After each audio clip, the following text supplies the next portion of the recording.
Pai do Senhor Jesus, seja mais uma vez bem-vindo ou bem-vinda ao canal do Estudo Bíblico José Carlos Maciel. Meu nome é José Carlos. Para mim é um prazer ter você aqui inscrito no nosso canal. Quero aqui agradecer a Deus por mais essa rica oportunidade de estar me concedendo gravar mais um vídeo para o canal. Desta vez, nosso estudo bíblico será santificação e conversão. Amém?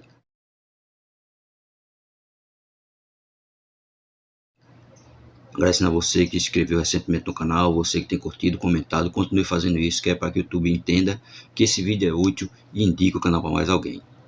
Amém? Santificação e conversão. Qual a importância dessa pergunta? Essa não é uma pergunta abstrata sobre teologia, é uma questão no mundo real, tanto para o evangelismo quanto para o ministério. Ela está no cerne de uma das maiores pragas do evangelismo, o membro da igreja que não é convertido. Essa pergunta está na raiz da controvérsia da salvação pelo senhorio, bem como da questão problemática dos assim chamado crente carnal. Dois assuntos pastorais intensamente práticos. Além disso, esse problema se relaciona diretamente com os pais cristãos que anseiam pela conversão de seus filhos. Colocando a pergunta de uma outra forma, uma pessoa que não vive como um cristão dedicado pode ir para o céu? Se não, e se dizemos que uma vida cristã é necessária para a salvação, não estaríamos contradizendo o ensino bíblico da salvação pela graça e não pelas obras? É uma das perguntas que todo mundo se faz, né? Se eu levo uma vida cristã, eu vou para o céu? É isso que muitos perguntam. Mas às vezes a pessoa leva uma vida cristã, mas não é crente. E como ele vai entrar no céu? Não é? Aí ele vai dizer, o que é a santificação? Santificação é a obra da livre graça de Deus, 2 Tessalonicenses capítulo 2, verso 13, que diz assim: mas devemos sempre dar graças a Deus por vós, irmãos amados do Senhor, por vós ter Deus elegido desde o princípio para a salvação, em santificação do Espírito e fé da verdade. Veja, mesmo desde o princípio, já foi o quê? Escolhido para a salvação. Por isso que ele vai dizer, damos graças a Deus por vós, irmãos amados do Senhor, por vós ter Deus elegido, né? Desde o princípio para a salvação. Desde o princípio que nós já éramos elegidos para a salvação. Mas temos que entender uma coisa. Ele nos elegeu, mas nem todos querem essa eleição. Nem todos desejam a salvação. Uns desejam viver na perdição. Continuando, vai dizer, nós somos renovados em todo o nosso ser, segundo a imagem de Deus. Efésios, capítulo 4, versículo 23 e 24, que diz assim: e vos renoveis no espírito do vosso sentido, e vos revistai do novo homem, que segundo Deus é criado em verdadeira justiça e santidade. O verdadeiro homem, que é criado em justiça e santidade. Tá vendo? Efésios capítulo 4, versículo 23. E vos revistai do novo homem, que segundo Deus é criado em verdadeira justiça e verdade. Revestido do novo homem. Não do antigo homem, mas do novo homem. Continuando vai dizer, e somos capacitados mais e mais a morrermos para o pecado e vivermos para a retidão. Romanos capítulo 6 e o versículo Romanos 6, versículo 6, versículo 4. Romanos 6, capítulo 6, versículo 6, versículo 4, diz assim, de sorte que fomos sepultados com ele pelo batismo na morte, para que, como Cristo ressuscitou dos mortos pela glória do Pai, assim andemos nós também em novidade de vida. Porque se fomos plantados juntamente com ele na semelhança da sua morte, também seremos na da sua ressurreição. Sabendo isto, que o nosso velho homem foi com ele crucificado, para que o corpo do pecado seja desfeito, a fim de que não sirvamos mais ao pecado. Tá vendo?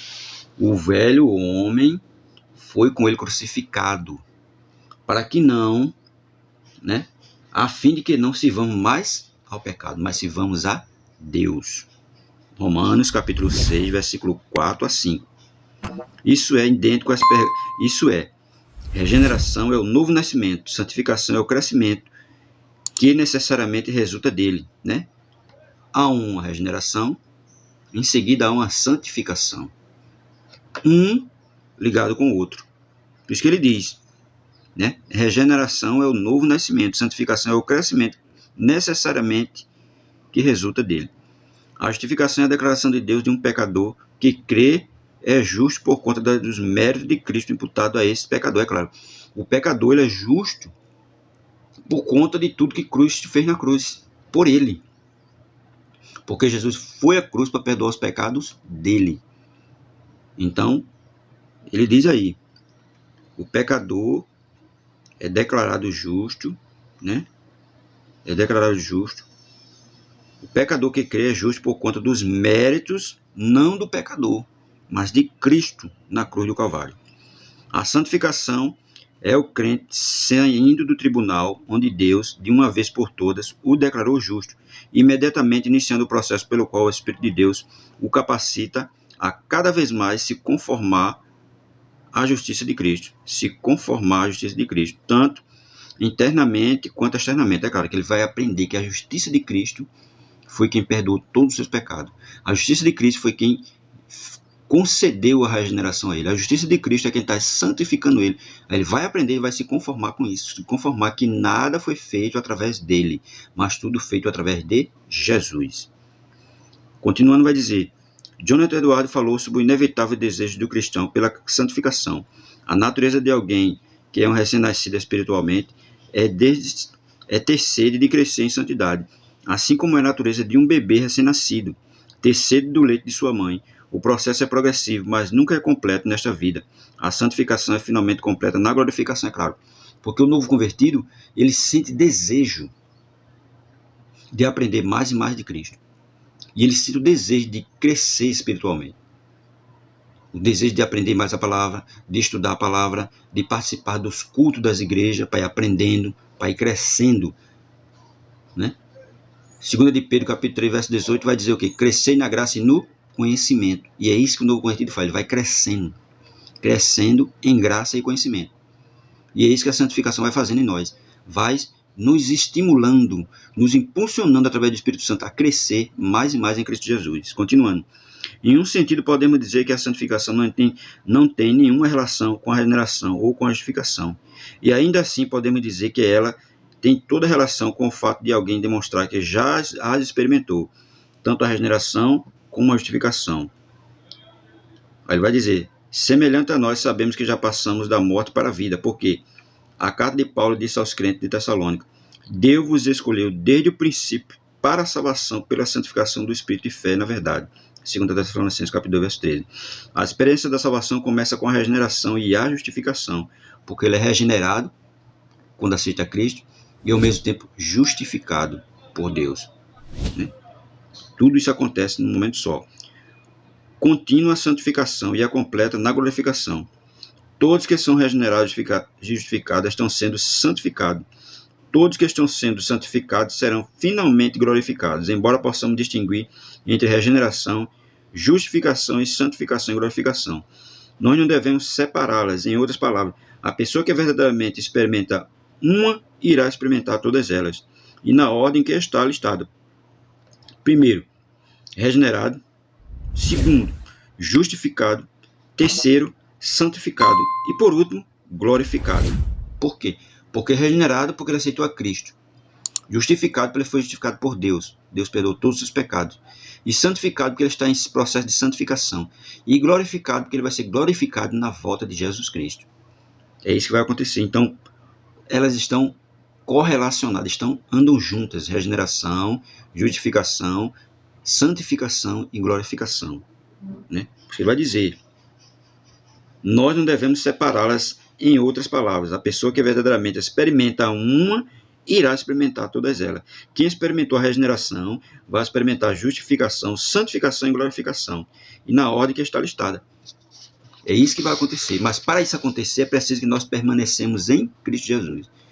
Porque Jesus mesmo disse aos judeus que criam nele, se vós permanecerem na minha palavra, verdadeiramente sereis meus discípulos. Então o segredo é permanecer, para recebendo a regeneração, recebendo a justificação e recebendo a santificação e depois a glorificação. Para nós termos tudo isso, temos que permanecer em Cristo Jesus até a volta dele. Senão, não vai ter nada. Então, o antigo resumo teológico de que nós fomos salvos, estamos sendo salvos e seremos sendo salvos, se aplica aqui. A santificação não está inclusa na parte do fomos salvos. não está incluído na parte do fomos salvos, da salvação, mas é um sinônimo da parte do estamos sendo salvos. Né? Porque nós estamos sendo santificados, estamos sendo aperfeiçoados. Nós não somos perfeitos ainda, nós estamos sendo aperfeiçoados. E sem santificação não há o seremos salvos. Pois, como diz Hebreus 12,14, ensina, seguir a paz com todos e a santificação, sem a qual ninguém verá o Senhor. Sem a santificação, ninguém verá o Senhor. Tem que ter paz e tem que ter santificação. Mesmo tendo paz, mas não se estiver santificando, não vai ver Jesus. Não vai ver o Senhor. Aí ele vai dizer, como eu busco a santificação, sem a qual ninguém verá o Senhor. Diferente da regeneração, há muito esforço humano, cheio do Espírito envolvido na santificação. Por outro lado, Deus é quem efetua em vós tanto querer como realizar, segundo a sua boa vontade. Filipenses capítulo 2, verso 13. Por outro lado, em 1 Timóteo capítulo 4, verso 7, recebemos essa ordem. Exercita pessoalmente na piedade. Deus usa os meios de graça para nos santificar, sendo os principais deles as disciplinas espirituais, que fazem pessoalmente e corporativamente. Né? Porque as disciplinas espirituais, né? As correções de Deus para nós, é que vai nos ajudar a conseguir a santificação, tanto espirituais como corporalmente, porque ele age dessa forma na pessoa, para orientar ela, para trabalhar na vida dela. No âmbito pessoal, elas incluem o receber a palavra de Deus, a oração, a adoração particular, o jejum, o silêncio, a solidão, etc. Tudo isso contribui para disciplinas espirituais. Tudo isso são coisas que Deus usa para nos corrigir, para nos orientar, para trabalhar em nossa vida. Por isso que ele vai dizer, no âmbito pessoal elas incluem. Deus usa de meio da graça para nos santificar, sendo os principais deles as disciplinas espirituais, que fazemos pessoalmente e corporalmente. Aí vai dizer, no âmbito pessoal, elas incluem o receber a palavra de Deus, a oração, a adoração particular, o jejum, o silêncio e a solidão. Isso é equilibrado pelas disciplinas que praticamos com a igreja.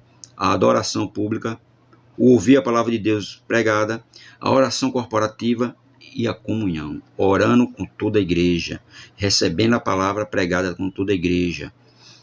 Né? A adoração pública, tudo isso é para nós capacitar, para nos santificar cada vez mais. São as disciplinas pessoais que Deus usa. E em tudo isso, nossa confiança não está em nós mesmos, mas em Deus, como Paulo coloca. E estou plenamente certo de que aquele que começou a boa obra em vós há de aperfeiçoar até o dia de Cristo Jesus. Filipenses 1:6. É Ele que nos aperfeiçoa, é Ele que nos capacita, é Ele que nos regenera, é Ele que nos justifica, é Ele que nos santifica e é Ele que nos glorifica. Tudo é Ele. Tudo é Jesus. Santificação e conversão. Tudo anda junto. Uma ligada à outra. Que nós possamos buscar cada vez mais a santificação. Que nós possamos cada vez mais buscar a paz. Porque sem a paz e sem a santificação, nós não veremos o Senhor. Amém? Deus abençoe a todos em nome de Jesus.